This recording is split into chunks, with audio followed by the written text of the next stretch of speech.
So as we've gone through the first chapter and a half of Hagigah, we've been circling around questions of bringing different kinds of offerings to Jerusalem and journeying to Jerusalem and various kinds of deviances or heresies or things that we don't want to talk about or shouldn't talk about or mustn't talk about. So we're in this description of permitted and forbidden journeys.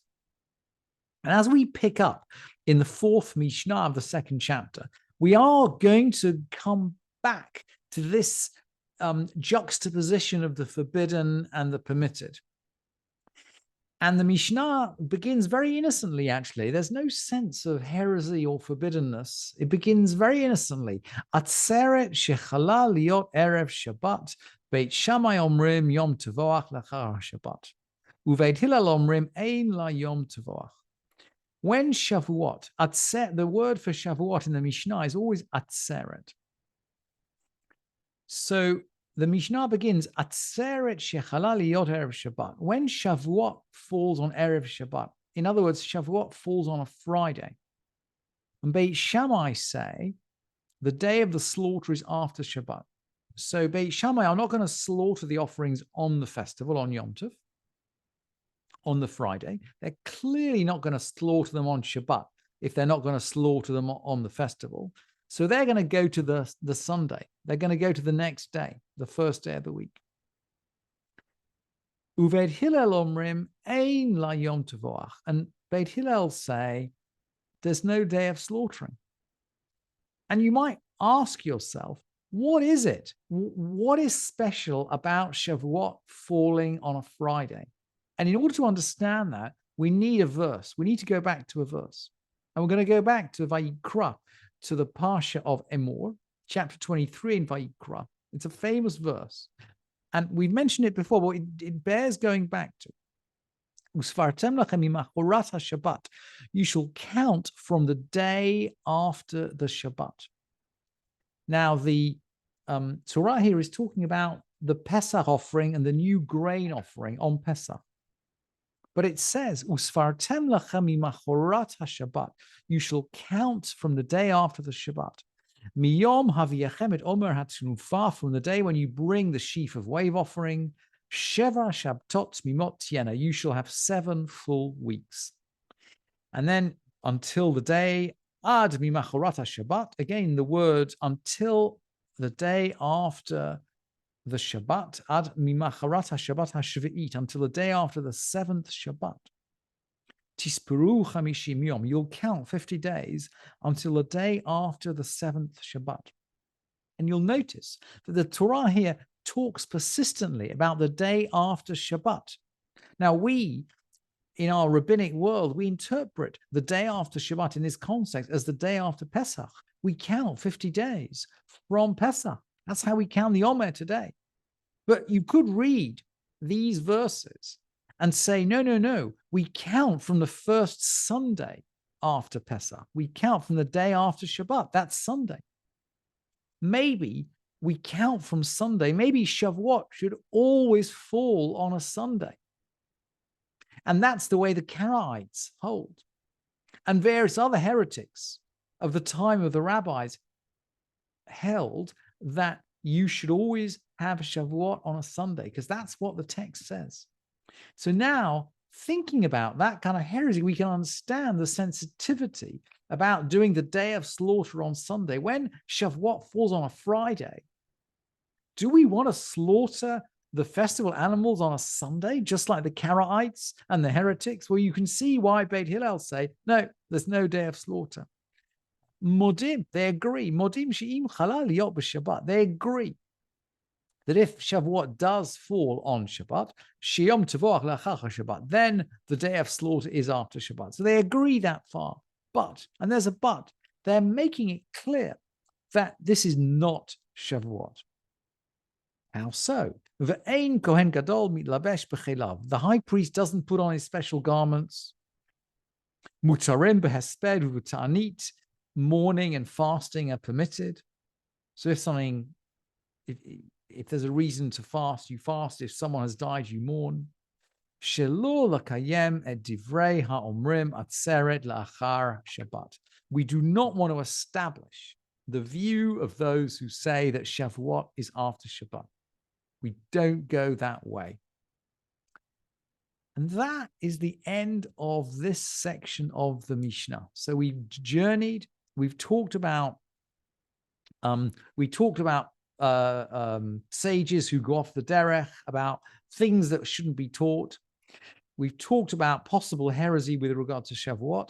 And now, from now on, the rest of the tractate is occupied with questions of Tumah and Tahara, of purity and impurity related to bringing the sacrifices. So from now on, we get back into a much more, I hesitate to use the word mundane, but a much more dated, because it's not mundane, it's holy, but a much more day-to-day discussion about how we're going to bring these sacrifices and how we're going to prepare ourselves to bring these sacrifices. So that is really the matter from now till the end of the tractate, which is in a chapter and a half's time. And the Mishnah goes on to say, "Not limla yadayim lechulin l'maser veli truma." We wash hands for chulin, that's for ordinary unconsecrated food, and maser for tithes, and for truma, for food which is given to the Kohanim. There, la kodesh, as far as sacred foods are concerned, these are food sacrificed. This is something sacrificed on the altar. Matbilin, we immerse. Not quite clear from the Mishnah whether we immerse our hands or just the whole body. But we certainly don't just wash hands. We actually have to, for washing hands, you just need to wash them in a minimal quantity, a revit of water. You just need to pour water over them. But to immerse your hands, you actually need to immerse them in a mikveh. And maybe, not quite clear from the Mishnah, whether we're referring to immersing our whole body or not. I think probably not, because the Mishnah then goes on to the next degree, vela chatat.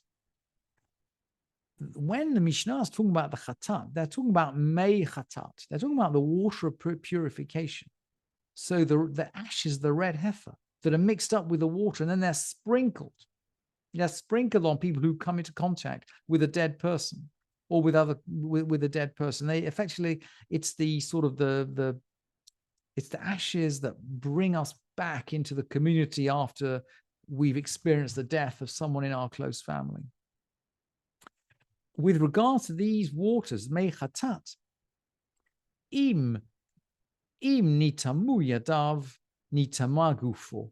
If you touch these waters, you become impure. It's a very interesting halacha that when you are impure, the waters are a bit like a sort of reverse object. If you are impure, the waters are sprinkled on you, you become pure. But if you are pure and you touch the waters of the chatat, you become impure. So as far as the waters are concerned, im nitamu yadav nitamu gufo. If one's hands became impure, one's body became impure, i.e., if your hands are impure, you have to immerse your whole body. You can't just immerse your hands, you have to immerse your whole body before touching the waters. And the Mishnah is now going to extend these rules, but it's going to add the concept of intention. We've seen before, intention in matters of Kodesh is sometimes very, very important. Someone immersed for chulin, i.e. with the intention of eating chulin, and was presumed to be fit to eat chulin, he's prohibited from eating maaser. Maaser is a higher level of holiness. As we someone immersed for maaser and was presumed to be fit to eat maaser, he's permitted from eating truma. Truma is another level up. Someone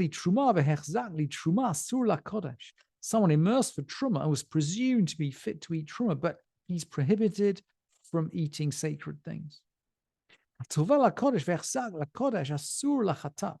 Someone immersed for sacred things and was presumed to be fit to eat sacred things, but that person's prohibited from the waters of purification, from the mei chatat, the waters of the red heifer. And this now we're going to have the general case, the classic generalization that the Mishnah is going to finish with and will finish with today. Hatovel lachomer, hutar lakal. If someone immersed for something stricter, one is permitted for something lighter, for something less weighty. Taval velo hechzak. If one immersed but without any kind of intention at all, ke'ilu lo taval. It is as though one had not immersed. If one immerses without intention, one has actually not done anything at all. One has wet oneself, but one has achieved nothing at all. Immersion without intention doesn't achieve anything.